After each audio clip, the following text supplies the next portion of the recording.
In this English lesson, I wanted to help you learn the English phrase to get dumped or to dump someone. When you get dumped, it means you were in a relationship and the person you were in a relationship with told you they didn't want to be with you anymore. So we would say that you got dumped. So when you get dumped, it means you probably get a phone call or a text, or you're out with your significant other. That's the phrase we use to refer to a boyfriend or girlfriend, and they say to you, I don't want to go out with you anymore. When you get dumped, when you're in a relationship and someone ends it, it's not a very nice feeling. You usually feel very, very sad. So I'm sure this has happened to everyone at some point in their life. It's not always nice to get dumped, but sometimes you might be the one who dumps someone else, and maybe that's good for you. I don't know. The other phrase I wanted to teach you today is the phrase down in the dumps. Now, I did teach this phrase a couple of years ago, but I thought since I always like to use similar words in my phrases, I will teach it again. After you get dumped, you might feel down in the dumps. When you are down in the dumps, it simply means that you are sad. So you might be sad after your team loses a game. You might be down in the dumps if your team makes it to the championship. I think that's the example I gave in my last lesson 2 years ago. Your team goes to the championship and they lose. You might be down in the dumps for a few days. You might be very, very sad for a few days after that happens. So to review, when you get dumped, it means that you were in a relationship and someone ended it. They said they didn't want to be with you anymore.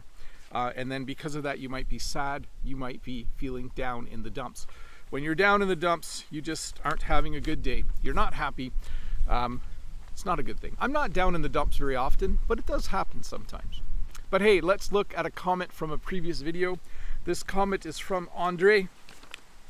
Mr. Bob, would you bank on the fact that there's no crocodile in the river? Julia Oli says, could this little fence be probably some sort of trap for crocodile? And my response, you can bank on it. It's far too cold here in Canada for them. In fact, there are no animals in the river that are dangerous to humans. What is dangerous on my farm for humans, though, is the weather. It's getting rather cold out here. I'm actually hiding right now beside this wagon because if you look behind me here, it's going to get really bright.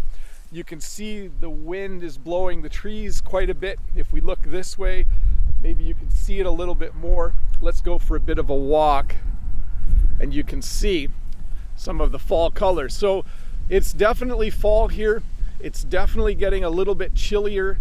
It's beautiful to see the leaves on my property, on the trees, are all starting to turn color. Let me flip this around again. And it's just a nice time, but I have to start thinking about what I'm going to wear each time I go outside. I'm going to run over here by the wagon again where I'm out of the wind. I'm wearing my jacket today. I didn't wear gloves. I'm just wearing one thin shirt underneath my jacket. And yeah, I'm starting to shiver actually, and I still have to talk for 30 seconds. Can I talk for 30 seconds without freezing my butt off? That's a little bit of informal slang for you. When it gets really cold, we sometimes say, oh, it's so cold outside, I froze my butt off. Your butt doesn't actually fall off. It's just kind of a silly phrase we use to talk about really, really cold weather. Anyways, I'm going to end this one early. Thanks for watching. I hope that you learned a little bit of English, and I'll see you in a couple days with another short English lesson. Bye.